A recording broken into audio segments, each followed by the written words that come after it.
안녕하세요. 평강침례교회 골방 생경입니다. 자, 오늘은 골방 40주 1차 땅끝 전도 사도행전 13장부터 15장 그리고 이제 갈라디아서 이렇게 한번 골방 40주 공부해 보도록 하겠습니다. 자, 지금 우리가 신약 성경하고 있죠. 신약 성경은 세 부분으로 나눕니다. 예수님의 사역 7주에 걸쳐서 우리가 복음서 중심으로 공부하고요. 교회의 사역 역시 7주에 걸쳐서 사도행전과 사도 바울이 보낸 편지, 서신서 중심으로 하고, 이어서 나중에 5주에 걸쳐서 가르침 부분, 그러니까 지역이나 어떤 교회에 한정된 것이 아니라 신약 성경의 가르침, 이렇게 세 개의 영역으로 나누는데, 그 중에 지금 우리는 이제 교회 사역하고 있죠. 자, 교회 사역은 7주로 나눠져 있는데요. 첫 주에 교회의 시작 행일팔 비전. 자, 행일팔 비전은 뭐였냐면 성령이 임하시면 권능을 받고 예루살렘과 유대와 사마리아와 땅끝까지 이르러 내 증인 되리라. 이게 이제 교회가 해야 되는 일이고, 사도행전이 그 순서대로 기록이 됐죠. 그래서 성령이 임하셨고 권능을 받고 예루살렘 사역을 했고 유대 사역을 했고, 자, 그 다음에 사마리아까지 갔고요. 이제 사도행전 13장부터는 1차 땅끝 전도, 그리고 2차 땅끝, 3차 땅끝, 그 다음에 이제 바울이 예루살렘으로 왔다가 3차 땅끝 전도를 마치고 예루살렘에 왔다가 잡혀서 고난을 당하고 로마로 압송되죠. 그리고 로마의 감옥에서 편지를 보내고요. 우리가 이제 이것을 옥중서신이라고 부르고, 그 다음에 바울이 자기와 같이 동역을 했던 젊은 목회자들에게 보낸 편지, 목회서신, 이렇게 해서 7주에 걸쳐서 교회 사역을 보게 됩니다. 자, 오늘은 이제 우리가 1차 땅끝 전도에 대해서 얘기할 텐데요. 먼저 시간적 배경을 보면은 사도 바울이 첫 전도 여행을 떠난 게 46년이에요. 그리고 여행을 마치고 공회의가 열렸던 48년, 요렇게, 그래서 49년까지를 우리가 시간적 배경으로 봅니다. 1차 땅끝 전도의 시간적 배경으로 보고 있습니다. 자, 공간은요, 지금 바울을 파송한 안디옥 교회가 이제 주로 공간적 배경이 되고요. 바울이 방문한 소아시아 지역 지도상으로 보여드릴 겁니다. 그리고 공회의가 열린 예루살렘, 요게 이제 배경이고요. 갈라디아 교회에 보낸 편지, 갈라디아서의 배경이 되는 갈라디아는 소아시아 지역에 있었죠. 자, 지도로 보시면 지금 우리가 행일팔 비전으로 예루살렘과 유대와 사마리아와 땅끝 전 세계를 말하죠. 여기서 이제 출발들을 하는 거죠. 자, 1차 땅끝 전도는 안디옥에서 이제 안수해서 보내서 구브로에 설라미 바보에 들렸다가 버가 비시디아 안디옥 이고니온 루스드라 더베까지 갔죠. 그리고 되돌아와서 배를 타고 아달리아에서 배를 타고 안디옥으로 돌아오는 게 1차 땅끝 전도 여행이고요. 이게 이제 공과적 배경이 됩니다. 자, 사회적 배경을 보면 유대 종교 권력이 기독교인을 핍박했죠. 그래서 기독인들이 세상 곳곳으로 흩어졌는데, 이 안디옥에 이방인 교회가 세워지고 그 교회가 바울 등을 땅끝으로 파송하면서 땅끝 사역이 진행이 됩니다. 땅끝 사역의 시작으로 이방인에게 이제 본격적으로 하나님의 말씀이 갔고요. 유대인들이 이제 세계 곳곳에 퍼져 있어서 그들에게 말씀을 전하러 다녔죠. 안디옥 교회가 사도 바울과 이렇게 안수해서 보냈고요. 이제 문제가 되는 건 뭐냐면 이제 이방인 기독인들이 생겼어요. 물론 안디옥 교회에서도 이방인 기독인들이 있었고, 여기서 이제 1차 전도 여행을 다니면서 이방인 기독인들이 생기기 시작했고, 자, 문제가 생기기 시작했는데, 예수님의 복음을 믿고 구원을 받은 사람들, 근데 그 사람들이 사는 문화, 그래서 복음과 복음을 담는 그릇의 충돌이 있게 되는데, 유대인들은 어떻게든 율법을 강조했고요. 근데 사도 바울이 볼 때는 율법은 구원에 이르는 길이 아니기 때문에 거부했죠. 그래서 이제 충돌이 일어나게 되죠. 그러니까 처음에 시작할 때는 유대인들이 그 바울을 괴롭혔는데, 나중에 가면 교회 내에 있는 유대인들이 바울을 괴롭히는 여러 가지 방면으로 바울이 핍박을 받는 것을 우리가 볼 수 있습니다. 이런 이제 갈등이 예루살렘 공회의에서 정리가 되는데요. 초대교회가 이 갈등을 겪으면서 복음인 것과 복음을 담는 그리신 문화인 것을 구별해내면서 구원은 믿음이라는 예수님의 가르치신 진리를 깨닫게 되죠. 그래서 진리는 이게 알게 되는 게 아니라 갈등을 통해서 깨닫게 된다는 것도, 뼈저리게 느끼게 된다는 것도 우리가 여기서 배울 수 있습니다. 자, 성경은 사도행전 13장부터 15장이 1차 전도여행을 소개하고 있고요. 13장부터 14장까지가 1차 전도여행이고 15장에서 그 결과로 예루살렘 공회의가 열리죠. 자, 그 다음에 이제 갈라디아서를 같이 봅니다. 갈라디아서도 요 시기에, 요보다 조금 더 늦은 시기에 이제 갈라디아 교회에 보낸 편지인데, 우리가 이제 갈라디아서를 복음 편지라고 불러요. 복음 편지가 몇 개 있죠, 성경에. 갈라디아서, 로마서, 고린도 전후서, 데살로니가 전서, 후서 이렇게 이제 전해지는데, 이 갈라디아 교회가 겪은 일에 대해서 사도 바울이 이제 편지를 보내면서 거의 복음을 설명하고 있기 때문에 우리가 복음 편지라고 하고, 요 내용이 이제 사도행전 15장에 나타나는 예루살렘 공회의와 부합되는 내용이기 때문에 우리가 이렇게 보고 있고요. 복음을 잘 설명한 로마서의 전편이라고 우리가 보는 편지입니다. 아주 깔끔하게 설명했고요. 구체적인 이야기가 되어 있어서 어떤 일이 있었는데 이게 뭐다, 그래서 너희는 이렇게 해야 된다, 이렇게. 그래서 갈라디아서를 먼저 읽고 그 다음에 로마서를 읽으면 조금 더 도움이 될 것입니다. 자, 성경 이야기는 1차 땅끝 전도가 어떻게 이루어졌는지 보고요. 그 결과로 예루살렘 공회의가 열렸는데 이것이 무엇이고 여기서 무슨 얘기가 됐는지, 그 다음에 갈라디아 교회에 보낸 편지를 통해서 사도 바울이 무엇을 가르치려고 했었는지 이렇게 볼 겁니다. 자, 먼저 우리가 1차 땅끝 전도에 대해서 어떻게 시작이 됐고 어디로 갔는지 봐야 되는데요. 본문은 사도행전 13장부터 14장까지. 자, 안디옥 교회가 이제 사도 바울을 안수했지요. 바나바와 두 사람을 안수해서 전도 여행을 보내죠. 처음으로 선교사를 파송한 교회예요. 그래서 안디옥 교회가 성령의 인도로 첫 공식적으로 선교사를 파견한 첫 사례가 되고, 이래서 안디옥 교회는 모든 교회의 기준이 되고 모범이 되죠. 왜 이렇게 그 우리나라나 물론 뭐 다른 나라도 마찬가지지만 안디옥 교회가 많은지 아시겠죠? 모범이 되는 교회였기 때문에 그렇습니다. 자, 그래서 어디로 가는가? 구브로라는 섬에 가서 거기에 이제 바보에 이르러서 총독을 전도하죠. 그때 바에수라고 하는 그 박수 무당이 방해했는데 이 사람을 제압을 하고 총독이 예수님을 믿게 되면서 교회가 생겨지죠.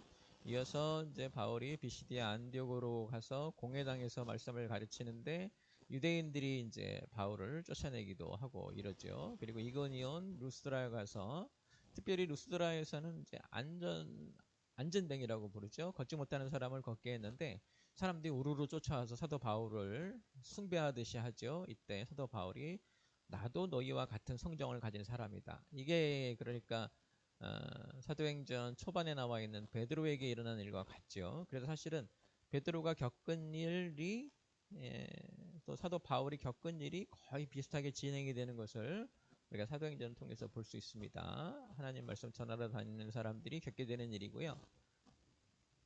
사람들이 그 메시지를 통해서 받을 때 예수님과 하나님을 전하는데, 예수님과 하나님을 바라보는 게 아니라 예수님과 하나님을 전하는 사람을 자꾸 바라보는 것이기 때문에 성경에 이게 사도행전에 2번에 걸쳐서 왜 나를 하느냐, 우리가 설명하는 예수님을 믿어야지. 그래서 우리는 같은 성정을 가진 사람이고 우리가 믿어야 할 분은 예수님이다, 이제 이렇게 하죠.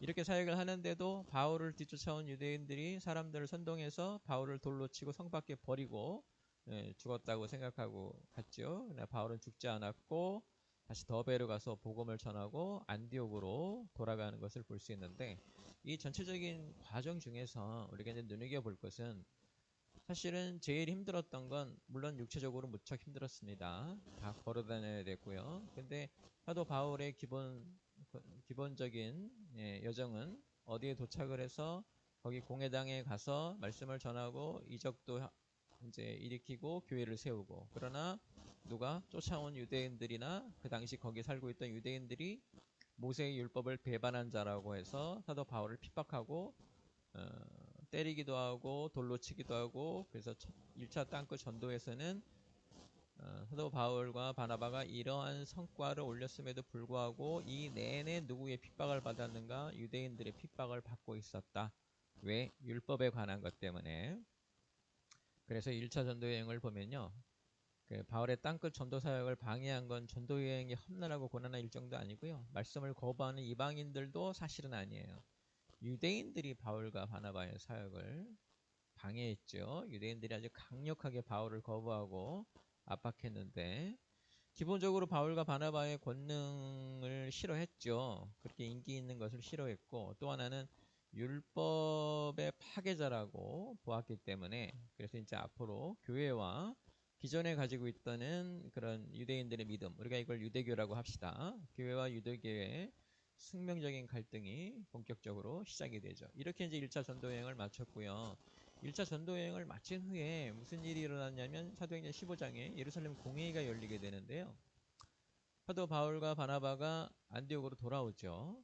돌아왔고 사역을 어떻게 했다 보고도 하고 그랬었는데 예루살렘에서 온 유대인들이 이 사람들은 이제 교회에 다니고 있는 사람들이에요. 그 사람들이 안디옥 교회에 와서 이방인들을 보고 이방인들에게 너희도 모세의 율법에 따라 할례를 받아야 된다. 자, 이때의 유대인들은 앞에 이제 말한 유대인들과 달라요. 앞에 이제 말한 유대인들은 일반적인 유대인들, 그들은 이미 기독교 자체를 싫어한 것이고요. 지금 제가 여기 사도행전 15장에서 말하는 유대인들은 교회 내에 들어와 있는 유대인들이에요. 그러니까 예수님 믿고 교회로 들어왔는데 뭘 갖고 들어왔는가? 예전에 가지고 있던 믿음을 그대로 가지고 들어와서 모세의 율법대로 할례를 받아야 된다. 바울과 바나바, 네, 열받았죠. 여태까지 전하고 다닌 것과 다른 복음을 전하기 때문에 그래서 이제 신경전이 일어나고 이것 때문에 실제로는 이제 복음과 율법의 대립이 일어나죠. 그러니까 다시 정리하면 이때의 유대인들은 이미 회심하고 교회 안에 들어와 있던 유대인들이에요. 예수님을 믿는 사람들인데 이 사람들은 아직도 율법을 지켜야 한다. 그래서 사도 바울이 이방인들에게 말씀을 전했어도 그 이방인들도 모세 율법대로 할례를 받아야 된다. 할례가 없으면 구원이 없다. 자, 이제 선을 넘어갔죠. 그래서 사도 바울은 아니다. 복음뿐이다. 믿음뿐이다. 라고 했고 이것이 이제 대립이 되기 시작하죠. 초대교회에서 이 두 가지가 큰 대립으로 일어납니다. 사람들이 흔히 초대교회로 돌아가자고 하는데요. 글쎄요. 예, 초대교회도 완벽한 교회는 아닙니다. 모범이 되는 것들도 있지만 굉장히 어려웠고 힘들었습니다. 복음과 율법에 큰 갈등이 일어나게 되고 바울은 여기서 해결할 문제가 아니다라고 생각해서 예루살렘으로 쫓아갔죠. 그러니까 안디옥 교회가 바울을 예루살렘 교회로 보내서 이 문제를 해결하고 싶었죠. 왜 예수님을 믿는 사람들이 할례를 받아야 되는가? 더군다나 이방인들에게 그 유대인들이 받았던 할례를 강요한 것은 적절치 못했고 할례를 받아야 구원을 받는다고 한 것은 복음에 어긋난다라는 생각 때문에 그래서 어떻게 됩니까? 예루살렘에서 이제 회의가 열리게 되죠. 우리가 지금 예루살렘 공회의라고 부르는데 사실은 뭐 다 모여서 회의를 한 거죠. 사도와 교회 지도자들이 이 일을 논의하려고 모였고 우리가 이것을 예루살렘 공회의라고 하고요. 요즘에 이제 흔히 하는 뭐 교단의 총회 같은 그런 생각으로 보시면 되는데 뭐 그때는 숫자가 많진 않았으니까요. 자, 회의는 아주 격렬했죠. 많은 주장과 토의가 있었고요. 그때 베드로가 일어나서 하나님의 뜻은 믿음으로 깨끗게 되는 것이라고 말문을 열었고 또 바울과 바나바가 하나님이 하신 일을 설명하죠. 이런저런 옥신각신 말다툼 속에 결국은 당시 교회를 이끌고 있던 야고보, 이제 두 번째 목사님이죠. 베드로가 이제 첫 번째 목사님이었고 두 번째 야고보가 예수님의 동생입니다. 일어나서 이방 기독인들을 율법으로 괴롭히지 말자고 선언하죠. 그들에게 율법을 강요하지 말라. 그들이 이상한 행동을 하는 것은 막아야 되지만, 그러니까 오직 우상숭배 같은 거 그런 거는 멀리하자고 하지만 우리가 그들에게 율법을 강요하지는 말자. 자, 이게 이제 어떤 일이 된 거냐면 믿음만으로 구원에 이른다. 복음이 가장 중요하다. 믿음만으로 구원받는 것이 하나님의 뜻이다. 이거를 교회가 발견한 거죠. 무엇을 통해서? 격렬한 토론을 통해서. 대단한 말싸움이었어요. 유대인들 그리고 안디옥 교회를 대표하는 바울과 바나바 그리고 그들을 지지하는 베드로 그리고 결국은 예루살렘 교회를 이끌고 있었던 야고보의 인정하에 이제 앞으로는 율법을 강요하지 말자. 그들이 우상 숭배하는 건 막아야 되지만 율법을 강요하지 말고 어떻게 오직 복음만으로 구원에 이른다. 그래서 이것을 우리가 기독교 선언이라고 합니다. 교회는 이제 이렇게 토론을 통해서 하나님의 말씀을 찾아가는 일, 그래서 설교도 마찬가지고 공부도 마찬가지고 그 말씀을 가지고 주거니 받거니 토론을 하고 뜻을 찾아내야 돼요. 이런 전통이 교회 내에 세워지는 거예요. 우리도 지금도 마찬가지예요. 설교도 마찬가지고 공부도 마찬가지고 무엇을 배우든 간에 서로 말을 주고받고 말씀이 이런가 저런가 해서 그것으로 하나님의 뜻이 무엇인지 찾아내는 일, 이게 대단히 중요한 전통이라고 할 수 있습니다. 민주적인 것이죠. 교회는 이제 앞으로 이렇게 해서 하나님의 뜻을 찾는 것이죠. 자, 그 다음에 이제 우리가 갈라디아서를 같이 볼 텐데요. 네. 왜냐하면은 지금 우리가 봤던 1차 전도 여행과 이 주제가 거의 같기 때문에 그렇습니다. 갈라디아서에서 사도 바울은 갈라디아 교회에 보낸 편지에 처음에 이제 주장하는 것이 나도 사도다. 왜냐하면 사도 바울은 사실은 예수님과 같이 있지 않았죠. 그래서 사도의 권위가 없다고 사람들이 이제 바울을 공격할 때, 바울이 전한 메시지를 공격할 때 제일 먼저 바울을 공격했죠. 바울은 자격이 없는 사람이다. 이제 이렇게. 그래서 사도 바울은 나도 전에는 유대교를 믿는 사람이었으나 다메섹 도상에서 주님을 만나고 주님의 부르심을 받아서 이방인을 위한 사도가 된 사람이다. 주께서 나를 부르셨다. 그리고 나를 보내셨다. 나도 사도다. 라고 말을 하고 예수님의 십자가에 의한 대속 외에 다른 복음은 없다. 그러니 율법이나 이런 거를 복음에 끼워 넣지 말아라 하는 대단한 주장들을 하게 되죠. 지금 우리가 볼 때는 당연한 거지만 당시에는 굉장히 대단한 주장을 했고, 이때 이제 무슨 예를 들면은 우리가 갈라디아에 있을 때 베드로, 게바죠. 같이 있었는데 예루살렘 교회에서 사람들이 오니까 베드로가, 게바가요, 원래는 이방인들과 같이 식사도 하고 이랬었는데 예루살렘에서 유대 기독인들이 오니까 베드로가 식사를 같이 안 했거든요. 이방인과 같이 식사하면 안 되니까 욕을 먹을까봐 빠졌어요. 이거를 보고 이제 바울이 게바를 꾸짖죠. 야, 이 게바야, 네가 너도 지키지 않는 율법을 왜 사람들에게, 그러면서 무슨 얘기를 하냐면 이 가만히 들어온 사람들이 예수님으로 인한 구원의 복음 말고 율법을 가지고 교회를 종을 삼으려 한다 라고 하면서 주장을 하죠. 그리고 무슨 주장을 해요? 율법이 아니라 믿음이 사실은 구원에 이르게 하는 것이다. 이게 율법이 행위가 아니라 우리가 들은 믿음으로, 마음에서 믿음으로 우리는 구원에 이른다. 기독인이 되는 것은 율법이 아니고 믿음이다 설명해 주면서, 자, 예를 들어주는 게 아브라함과 율법이죠. 아브라함은 하나님으로부터 의롭다 하심을 받았죠.